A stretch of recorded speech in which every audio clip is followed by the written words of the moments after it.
অসম আন্দোলনৰ প্ৰথমগৰাকী শ্বহীদ খৰ্গেশ্বৰ তালুকদাৰৰ পবিত্ৰ মৃত্যুৰ তিথিত আমি সকলোৱে শ্বহীদ দিৱস আয়োজন কৰোঁ। আজি অসম জাতীয় পৰিষদেও অসম আন্দোলনৰ এই প্ৰথমগৰাকী শ্বহীদৰ স্মৃতিত আয়োজন কৰা শ্বহীদ দিৱস আমি আয়োজন কৰিছোঁ। সমগ্ৰ অসমৰ প্ৰতিখন জিলাতে আমাৰ দলৰ জিলা যি কমিটি আছে তেওঁলোকে শ্বহীদ দিৱস কাৰ্যসূচী তেওঁলোকে সমাপন কৰিছে বা তেওঁলোকে অংশগ্ৰহণ কৰিছে। আজি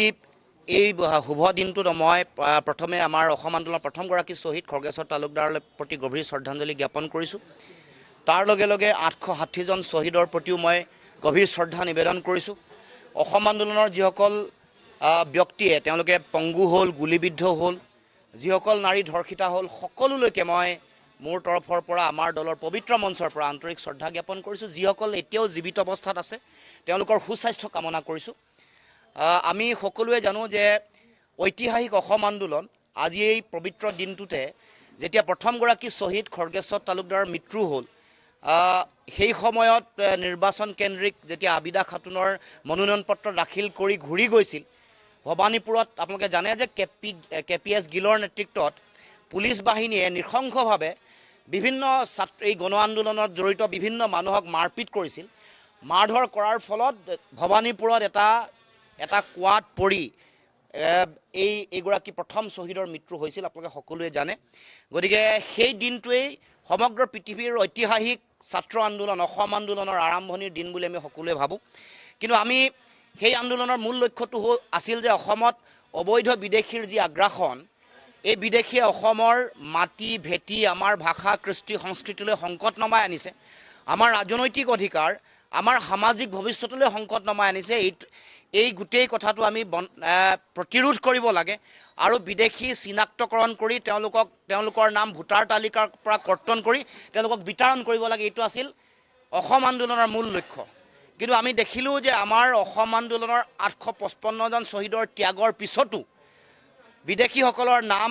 চিনাক্তকৰণ নহ'ল, তেওঁলোকৰ নাম ভোটাৰ তালিকাৰ পৰা কৰ্তন নহ'ল আৰু তেওঁলোকক প্ৰত্যাৰ্পণ কৰিবৰ কাৰণে বাংলাদেশৰ লগত আজিলৈকে কোনো ধৰণৰ চুক্তি হোৱা আমি দেখিবলৈ নাপালোঁ।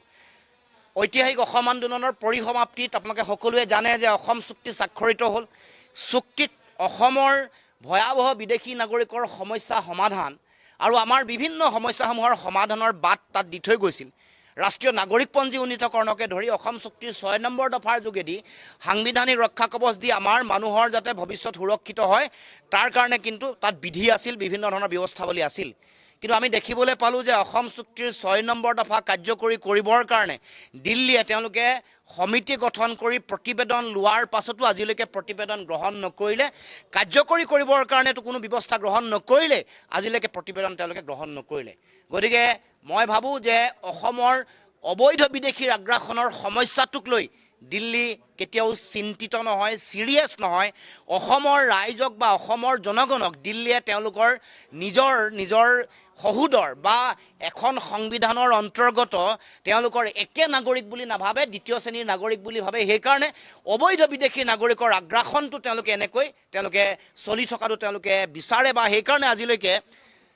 উন্মুক্ত সীমান্ত চিল হোৱা নাই। নদী অঞ্চল সম্পূৰ্ণভাৱে মুক্ত হৈ আছে। যিবোৰ স্থল অঞ্চলত তেওঁলোকে চিল কৰিছে তাৰো নদী অঞ্চল যদি আপোনালোকে চায় তাতো উন্মুক্ত অঞ্চল আছে, আমি গৈ দেখিবলৈ পাইছোঁ। গতিকে অসম চুক্তি আজি এই দিনটোত শ্বহীদ দিৱসৰ দিনটোত অসম চুক্তি তাৎক্ষণিকভাৱে কাৰ্যকৰী কৰিবৰ কাৰণে প্ৰতিটো দফা নিৰ্দিষ্ট সময়ৰ ভিতৰত কাৰ্যকৰী কৰিবৰ কাৰণে দাবী উত্থাপন কৰিছোঁ। এটা সময়ত গৃহমন্ত্ৰীৰ লগত আলোচনা, প্ৰধানমন্ত্ৰীৰ লগত আলোচনাৰ পিছত কৈছিল যে সীমান্ত চিল কৰিবৰ কাৰণে বিশেষ ব্যৱস্থা কৰিব, লেজাৰ গাইডেড টেকন'লজি তেওঁলোকে ব্যৱহাৰ কৰিব, ফ্লটিং BOP দিব, তাৰ উপৰিও নিৰীক্ষণৰ বাবে কৃত্ৰিম উপগ্ৰহৰ যোগেদিও তেওঁলোকে ব্যৱস্থা গ্ৰহণ কৰিব। এইবোৰ ফুটুকাৰ ফেন হ'ল, এইবোৰ মিছা আভুৱা ভৰা প্ৰতিশ্ৰুতিৰে অসমৰ ৰাইজক বাৰে বাৰে প্ৰতাৰণা কৰিলে। আজি আমি সেইকাৰণে যিগৰাকী মহান শ্বহীদৰ পবিত্ৰ মৃত্যু তিথিৰ দিনটোত আমি শ্বহীদ দিৱস আয়োজন কৰিছোঁ। যিগৰাকী শ্বহীদৰ মৃত্যুৰ পিছত সমগ্ৰ অসমত ব্যাপক পৃথিৱী কঁপোৱা এটা গণসংগ্ৰাম সমগ্ৰ অসমতে আয়োজন হ'ল। সেইগৰাকী শ্বহীদ খৰ্গেশ্বৰ তালুকদাৰ নামত অসম চৰকাৰে এখন বিশ্ববিদ্যালয় প্ৰতিষ্ঠা কৰিবৰ কাৰণে বা এখন বিশ্ববিদ্যালয়ৰ নাম শ্বহীদ খৰ্গেশ্বৰ তালুকদাৰ নামত অৰ্পণ কৰিবৰ কাৰণে অসম জাতীয় পৰিষদে দাবী উত্থাপন কৰিছে, যাতে শ্বহীদ খৰ্গেশ্বৰ তালুকদাৰ স্মৃতি যুগমীয়া হৈ থাকে পৃথিৱীৰ মানুহে ঐতিহাসিক 6 বছৰীয়া অসম আন্দোলন যি ছাত্ৰ আন্দোলন সফল আছিল পৃথিৱীৰ বিভিন্ন প্ৰান্তৰ ছাত্ৰ আন্দোলনবোৰ শাসকে মখিমূৰ কৰিছে কিন্তু এই ছাত্ৰ আন্দোলনটো সফল আছিল গতিকে এই ছাত্ৰ আন্দোলনৰ ইতিহাস ইয়াৰ শক্তি ইয়াৰ জাতীয় চেতনা ইয়াৰ যিটো যুক্তিপূৰ্ণ দাবীৰ ন্যায্যতা প্ৰতিষ্ঠা কৰিবৰ কাৰণে শ্বহীদ খৰ্গেশ্বৰ তালুকদাৰ নামত এখন বিশ্ববিদ্যালয় প্ৰতিষ্ঠা কৰিবৰ কাৰণে স্মৃতি যুগমীয়া কৰাৰ উপৰিও এই কথাবোৰ ৰাইজে বুজিবৰ জানিবৰ কাৰণে এখন বিশ্ববিদ্যালয় প্ৰতিষ্ঠা কৰিবৰ কাৰণে আমি দাবী উত্থাপন কৰিছোঁ বহুতবাৰ মিটিং হৈ আছে চ' প্ৰথম দায়িত্বটো হ'ল আপোনালোকে সকলোৱে জানে অসম চুক্তিখন কেন্দ্ৰীয় গৃহ মন্ত্ৰণালয় ইয়াৰ নোডেল মিনিষ্ট্ৰী যেতিয়ালৈকে এখন একৰ্ডৰ এটা দফাৰ প্ৰতিবেদন গৃহ মন্ত্ৰণালয়ে যেতিয়ালৈকে ৰিচিভ নকৰিব তেওঁলোকে গ্ৰহণ নকৰিব তেতিয়ালৈকে তাৰ যিটো কনষ্টিটিউশ্যনেল ভেলিডিটি ন্যায়িক যিটো মৰ্যাদা সেইটো নাপায় আৰু এনেও আপোনালোকে পঢ়ি চাব তাত লিখা আছে যিবোৰ মূল কথা মানে সংৰক্ষণৰ কথা আসন সংৰক্ষণ চাকৰি বাকৰিৰ সংৰক্ষণ এনেকুৱা ধৰণৰ যিবোৰ বিষয় আছে যাৰ লগত সাংবিধানিক কথা জড়িত হৈ আছে সেইবোৰ কাম যেতিয়ালৈকে নকৰিব তেতিয়ালৈকে বাকীবোৰ কাম ৰুটিন ৱৰ্ক বুলি কৈছে লিখা আছে তাত ধুনীয়াকৈ যে এইবোৰ routine affair of a state government এই কথাটো লিখিছে ষ্টেট গভৰ্ণমেণ্টে এতিয়া এবিলাকত পইচা দিয়া বা আমাৰ শংকৰদেৱ কলাক্ষেত্ৰত পইচা দিয়া এনেকুৱা ধৰণৰ যিবোৰ কাম কাজ আছে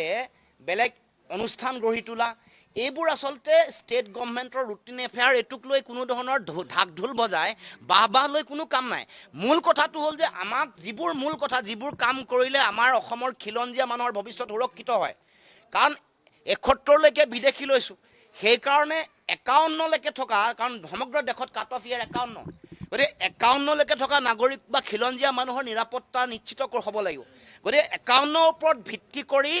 ইয়াক খিলঞ্জীয়া মানুহৰ আসন সংৰক্ষণ স্থানীয় নিকায় বিধানসভা লোকসভাত আসন সংৰক্ষণ চাকৰি কেন্দ্ৰীয় চৰকাৰ অৰ্ধকেন্দ্ৰীয়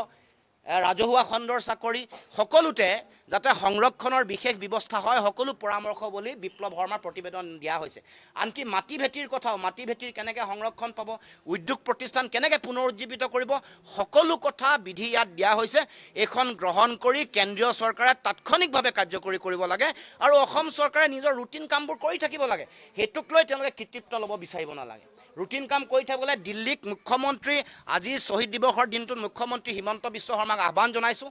যে তেওঁ শক্তিশালী মুখ্যমন্ত্ৰী বুলি যদি নিজকে ভাবে তেতিয়াহ'লে গৃহমন্ত্ৰীক কওক যে প্ৰথম আনুষ্ঠানিকভাৱে অসম চুক্তিৰ ৬ নম্বৰ দফা প্ৰতিবেদনখন গ্ৰহণ কৰি অসমৰ ৰাইজক প্ৰকৃত মৰ্যাদা আৰু শ্ৰদ্ধা প্ৰদান কৰক যিকোনো খবৰৰ বাবে যোগাযোগ কৰক 7099017330 লগতে 7099017110 নম্বৰত